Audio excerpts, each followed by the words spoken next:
तुझ्या दृष्टी तुझं नाहीये ना माझ्या चेहऱ्यावर आता पडलं. मी धन्य झालो म्हणूनच गावाचं नाव सांगितल्यानंतर तरी म्हणत असतात, कोणतं गावून आल्यानंतर ते उदास गावून आलो. ज्या वेळेला सद्गुरु रायानं कणिकराला बघितलं दृष्टी, एक शिष्य उदास होऊन आलेला होता.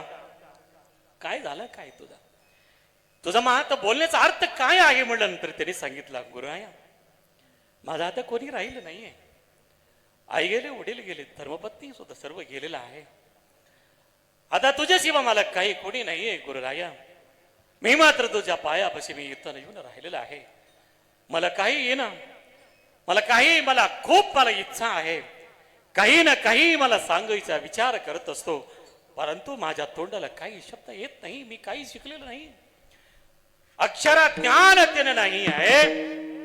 तुझा जीव काढा बाहेर म्हणत असतात सद्गुरु रायाने. ज्या वेळेला बाहेर जीव काढला, त्या जीवीवर एक बोट ठेवला. गुरुच्या हात म्हणजे काय त्याच्यावर ठेवला. सनसनात त्यांच्या डोक्याला, मस्तकाला, सर्व ही त्यांचा अंगांग भय सर्व सुन्न अंग झाला.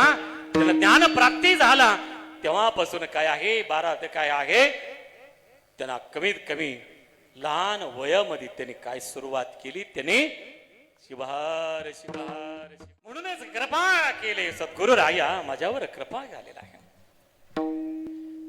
ज्या वेळेला कृपा झाल्याबरोबर काय होणार आहे पुढे, चित्त ममता ही नेली सांगितलेलं आहे. मता आतापर्यंत काय होता, दर्शना झाल्याबरोबर मला काय झाला, माझ्या डोळे भरून गेलं, माझ्या मन भरून गेला. जे काही असेल शीण माझा सर्व गेलेला आहे. म्हणून त्यानं त्या वेळेला काय आहे, जेबीवर बोट ठेवला बरोबर त्यांनी सुरुवात केली. आता झालो मी निर्भय, आता झालो मी